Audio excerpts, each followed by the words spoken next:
আসসালামু আলাইকুম। আজকে আমরা গুচ্ছের বাংলা সাজেশন নিয়ে আলোচনা করব। অর্থাৎ কোন কোন টপিক থেকে মূলত গুচ্ছে প্রশ্ন হয় সেই টপিকগুলো একটি সামারি তুলে ধরার চেষ্টা করব। ইনশাল্লাহ এই টপিকগুলো পড়াশোনা করলেই, ভালো মতো পড়াশোনা করলেই গুচ্ছে বাংলা শতভাগ প্রস্তুতি নিশ্চিত হবে। তো আমি প্রথমে বলে রাখি যে সাধারণত কি হয়, অন্য সকল ভার্সিটিতে ব্যাকরণ, সাহিত্যপাঠ কিংবা সহপাঠ এর মধ্যে একটা গুরুত্বপূর্ণ একটা কম গুরুত্বপূর্ণ এরকম হয়, কিন্তু গুচ্ছের ক্ষেত্রে সবগুলো টপিক থেকেই প্রশ্ন আসে। এর মধ্যে ব্যাকরণে যে টপিকগুলো আছে সেগুলো আমি এখানে উল্লেখ করলাম।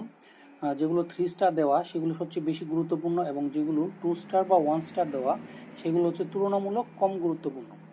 যেমন এখানে প্রথম টপিকটা হচ্ছে ধ্বনি ও বর্ণ, এটি 3 স্টার দেওয়া, অর্থাৎ এই টপিক থেকে মোটামুটি গুচ্ছে সকল প্রশ্ন হয়।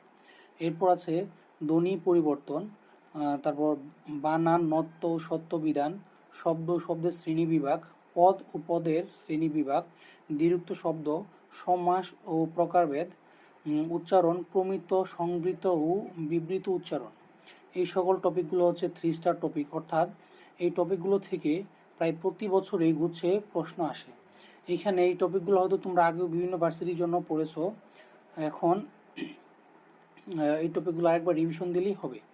তাছাড়াও আরও কিছু টপিক আছে, যেমন সংখ্যাবাচক শব্দ, এখান থেকে প্রশ্ন আসে। এখান থেকে আসতে পারে সংখ্যাবাচক শব্দ কি, কত প্রকার, কি কি এগুলো। তারপর অক্ষর, লগ্নক, বলক, এটা ক্রিয়াকাল, কারক ও বিভক্তি, উপসর্গ, অনুসর্গ, শুদ্ধিকরণ, সন্ধি, এই টপিকগুলো থেকেই সচরাচর গুচ্ছে প্রশ্ন হয়ে থাকে। অর্থাৎ ব্যাকরণে যদি তুমি এই টপিকগুলো পড়া ভালো মতো পড়ো, তাহলে এর বাইরে কোনো টপিক থেকে বা কোনো প্রশ্ন গুচ্ছে আসবে না ইনশাল্লাহ। এছাড়াও আরও কিছু টপিক তোমার গুচ্ছের জন্য গুরুত্বপূর্ণ, যেমন যদি তোমার গদ্য, পদ্য এগুলো ভালো মতো পড়া লাগবে। বিশেষ করে কবি পরিচিতি, কোন কবিতা বা কোন গল্পটি কোন কাব্যগ্রন্থ বা গল্পগ্রন্থ থেকে নেওয়া হয়েছে, সেই কবিতার পটভূমি কি, কোনো গুরুত্বপূর্ণ লাইন থাকলে কবিতার মধ্যে সেই লাইন বা কবি এই লাইনটি দ্বারা কি বোঝাতে চেয়েছেন, সেগুলো তোমার ভালো মতো পড়াশোনা করা লাগবে। তারপর সমার্থক শব্দ, বিপরীতার্থক শব্দ, বাগধারা, পারিভাষিক শব্দ, এই সবগুলো টপিকই মোটামুটি গুরুত্বপূর্ণ। তাই এই সবগুলো টপিককে তোমার ভালো গুরুত্ব দিয়ে শেষ করতে হবে।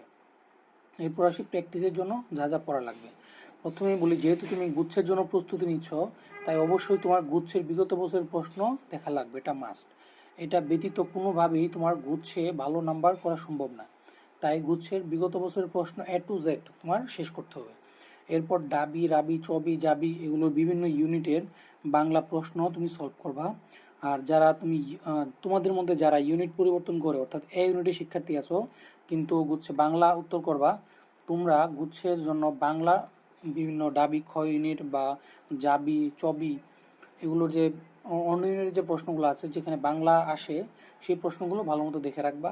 ইনশাল্লাহ এগুলো থেকে তোমাদের শতভাগ কমন আসবে।